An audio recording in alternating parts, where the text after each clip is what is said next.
स्वागत है आपका हमारी YouTube channel basic knowledge by Ravi sir में। हम आपके लिए लेकर आए हैं जलमंडल, महासागर, महासागरीय धाराएं और अन्य चीज़ों के बारे में। अगर आपको हमारा वीडियो पसंद आए तो चैनल को सब्सक्राइब करें तथा वीडियो को लाइक और शेयर करें। चलिए स्टार्ट करते हैं। जलमंडल देखिएगा, पहला, पृथ्वी के धरातल के लगभग 71% भाग को ढके बृहद महासागर और समुद्रों और अन्य जलराशियों को सम्मिलित रूप से क्या कहा जाता है? तो जलमंडल कहा जाता है। दूसरा है, पृथ्वी पर उपस्थित कुल जलराशियों का कितने प्रतिशत महासागरों में आता है? तो 97%। तीसरा है, महासागरीय जल का कुल आयतन कितना है? तो 1.4 बिलियन घन किमी। चौथा, सूर्य तप द्वारा जल वाष्पीकृत होकर किस में बदल जाता है? तो जल वाष्प में बदल जाता है। पांचवा, जल की इस क्रिया को क्या कहते हैं? तो वाष्पीकरण कहते हैं। छठा है, संघनन में मुक्त ऊष्मा संघनन की क्या कहलाती है? तो गुप्त ऊष्मा कहलाती है। सातवां है, वायुमंडल में जल वाष्प शीतल होकर किसमें संघनित हो जाता है? तो जल के अति सूक्ष्म कण में संघनित हो जाता है।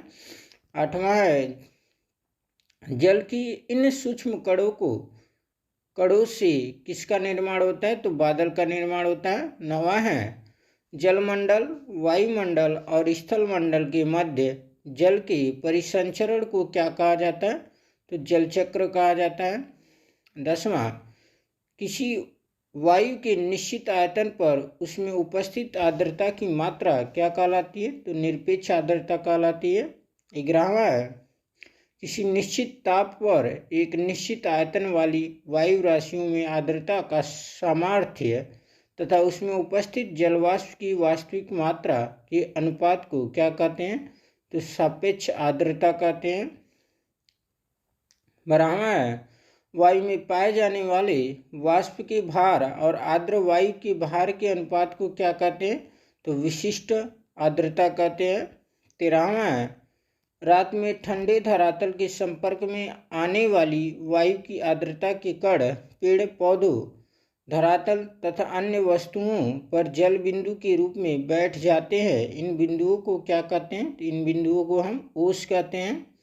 13वां है, पाला कहाँ पर अधिक पड़ता है? तो घाटियों में, मैदानों में।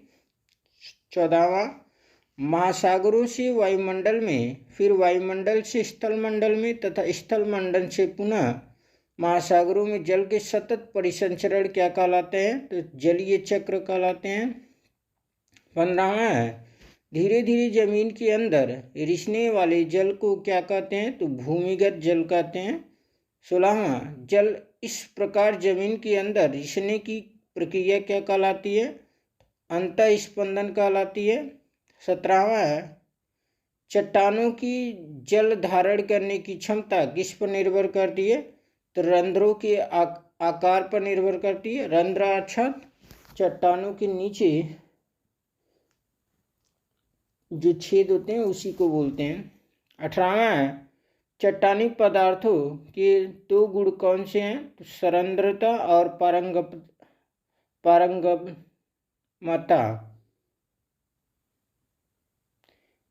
सरंध्रता और पारगम्यता। 19वां है, जो जल वर्षा और हिम द्वारा चट्टानों की संधियों और दरारों में रिसकर नीचे पहुंच जाता है क्या कहलाता है? तो आकाशीय जल कहलाता है। 20वां है, ऐसी प्राकृतिक जल स्रोत जो धरातल से स्वतः ऊपर प्रकट होते हैं और सतह पर जल निकलता रहता है क्या कहलाते हैं? तो पाताल तोड़ या आर्टिजियन कुएं। 21वां है, विश्व का सबसे बड़ा आर्टिजियन बेसिन कहाँ पर है? तो ये ऑस्ट्रेलिया में है। आइए महासागर के बारे में पढ़ते हैं। पहला है, पृथ्वी के 80% भाग पर कौन सा महासागर स्थित है? तो प्रशांत महासागर। दूसरा, किस महासागर में काला सागर तथा भूमध्य सागर का विलय हो जाता है? तो अटलांटिक महासागर में। तीसरा है, विश्व का तीसरा सबसे बड़ा महासागर कौन सा है? तो हिंद महासागर है। चौथा है, विश्व का चौथा बड़ा महासागर कौन सा है? तो अंटार्कटिक महासागर है। पांचवा, विश्व का सबसे छोटा महासागर कौन सा है? तो आर्कटिक महासागर है। छठा है प्रशांत महासागर की गहराई कितनी है, तो 4028 मीटर। सातवां गहराई के अनुसार सागरी तल को कितने मंडलों में विभाजित किया जाता है, तो 4 मंडलों में। जलीय तापमान व लवणता के बारे में बात करेंगे। पहला, सागरीय जल के तापमान का सर्वाधिक महत्वपूर्ण स्रोत क्या है, तो सूर्य है। दूसरा है भूमध्य रेखा के समीप महासागरों का सतही तापमान कितना होता है, तो 27 डिग्री। तीसरा, सागरों में लवणता के क्षैतिज वितरण को किसके माध्यम से दर्शाया जाता है, तो समलवण रेखा के माध्यम से दर्शाया जाता है। चौथा है क्षैतिज वितरण में मुख्य रूप से किसका सहारा लिया जाता है, तो अक्षांशों का सहारा लिया जाता है। पांचवा, आवश्यक रूप से 1000 ग्राम सागरीय जल में कितनी ग्राम विभिन्न लवण उत्पादक पदार्थ घुले होते हैं, ये 35 ग्राम। छठवां, प्रशांत महासागर की औसत लवणता कितनी है, तो 31 से 35%। सातवां, हिंद महासागर की औसत लवणता कितनी है, तो 35%। आठवां, समुद्री जल की लवणता कितनी गहराई पर कम हो जाता है, तो 20 मीटर की गहराई पर। महासागरीय धाराएं वाला है, महासागरीय धाराओं का वेग प्रति घंटा कितना होता है, तो 2 से 10 किलोमीटर तक होता है।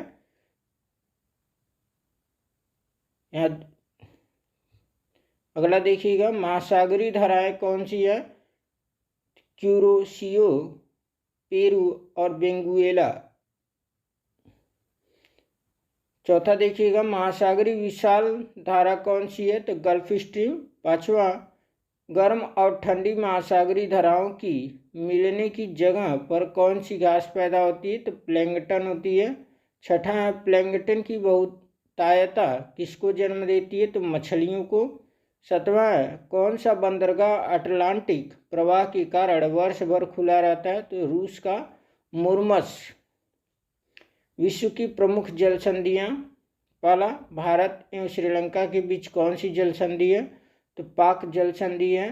दूसरा है पाक जल संधि किन खाड़ियों को जोड़ती है, तो मन्नार व बंगाल की खाड़ियों को जोड़ती है। तीसरा है इंग्लैंड और फ्रांस के बीच कौन सी जल संधि है, तो डोवर जल संधि है।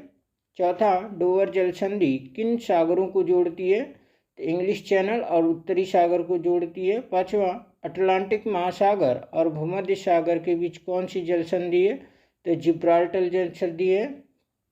छठा है प्रशांत महासागर की मैरियाना खाई चैलेंजर गर्त की गहराई कितनी है, तो 10,924 मीटर है और ये विश्व की सबसे बड़ी खाई है। तो अगर आपको हमारी वीडियो पसंद आता है तो चैनल को सब्सक्राइब करें तथा वीडियो को लाइक और शेयर करें। जय हिंद।